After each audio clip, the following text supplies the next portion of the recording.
Hey, I'm Zach. And I'm Jesse, and you're watching the Electric Performance Channel.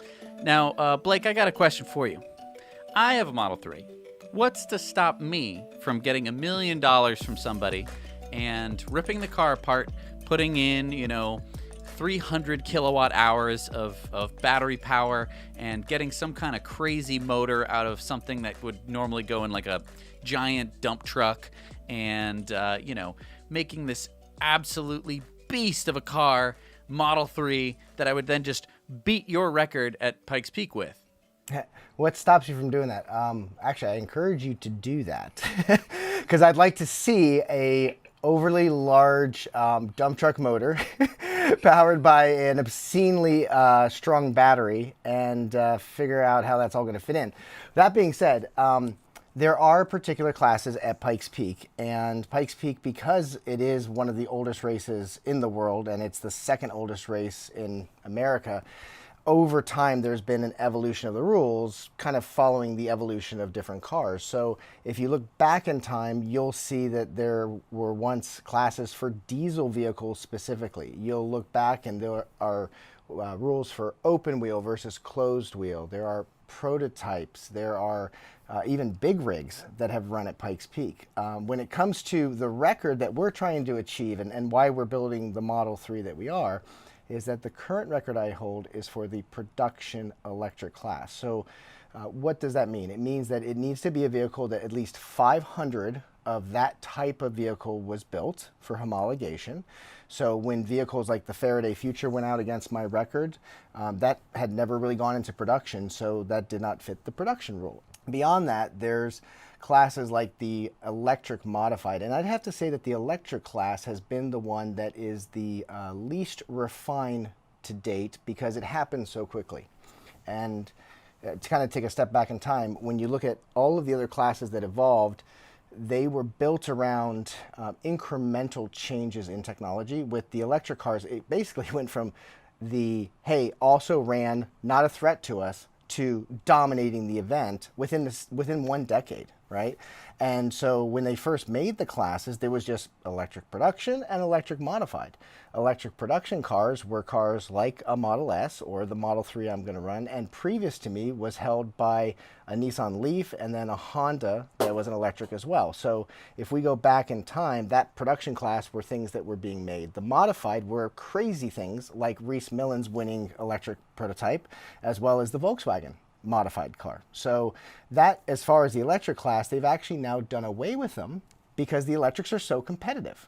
So in this year, not to confuse you further, but while we are going for a previous record, we are going to be running in a class called the exhibition class. And the purpose of exhibition are two major things. One, you have a vehicle that doesn't fit into any rules that ever existed, but you still want to be able to showcase the talent of the driver, the team, the technology.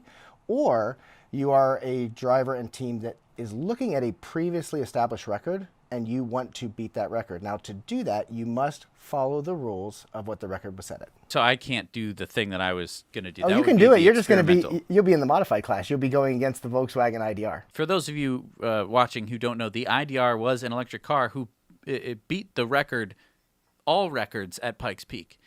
So electric cars are a pretty strong contender at Pikes Peak, it's safe to say, because they went from being basically hardly in the mix to blow past all of the competition.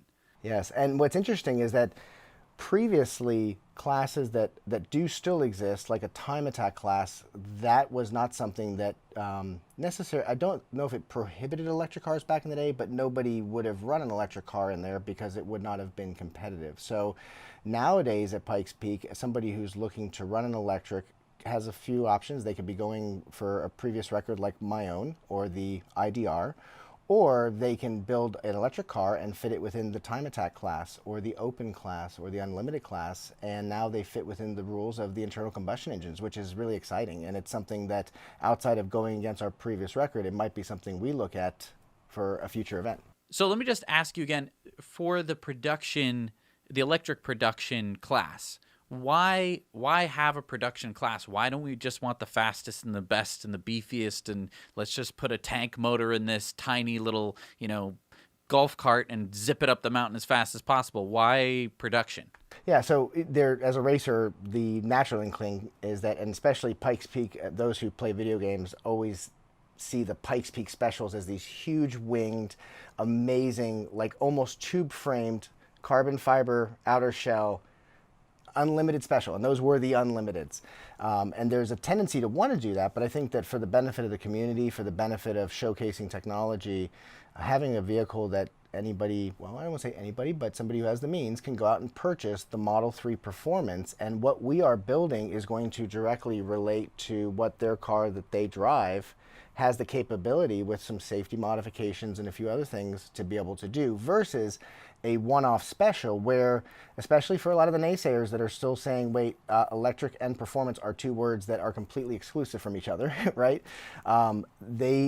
They need to see something that is a production intent, and that's why we're going after production for this year. I think that as time goes on, it will still be extremely relevant to always baseline what production cars can do, but it's also going to be even more exciting as technology develops to continue to push that kind of in-between ground of the here's an IDR that's a special to, okay, now people are starting to tune electric cars and starting to modify them the way they do in internal combustions. That's where they're going to fall into like the time attack class, and you're going to start seeing some really exciting things in the coming years. And I heard Blake say that there is a semi class. So we are getting the Tesla semi truck. I think it's only going to be fair that we try it on Pikes Peak. Yeah, well, and you know what I want to do? I want to find a car that didn't have that great a record that we could probably beat with the semi truck, and take the car on the bed of the semi truck up Pikes Peak faster than the car could have made it itself had it been driving under its own power. Interesting. Kind of like the Model X did the 0 to 60 and beat a car, I think it was the Alfa Romeo, in a drag race while towing an Alfa Romeo. So Right. the Alfa Romeo being towed by a Model X was faster than it under its own power. So like take a Ford Model T or something, put it on the back, and then we can say that the Ford Model T has the record. Exactly. Interesting. And then what about conversions? Are there any EV conversions that you're seeing popping up that are racing at Pikes, or not yet? Well, actually, there have been historically. So EV West ran a BMW that they had converted. Back then, they had run a Warp motor, DC motor in there with, I think, I'm not sure what batteries they were running that day, but now they do have a Tesla Model S motor in there with, I believe, the Leaf batteries or the Volt batteries, and it's a lot quicker. So they had a converted electric that actually did quite well at Pikes, and it was, I believe, in the high 11 or low 12 minute. The car was a properly modified chassis from a standpoint of suspension. It would have been like a Time Attack 1 class, but they did a conversion. I believe there's also been a few other kind of home-built projects that people have done over the years that were electric conversions, but a lot of those didn't fit into the production class because you can't go down and buy a BMW with an electric motor that would be competitive.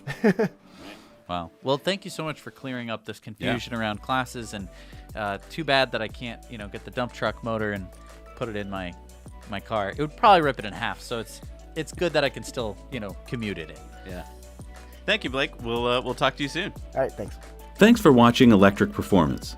Please subscribe, share, and hit the like button.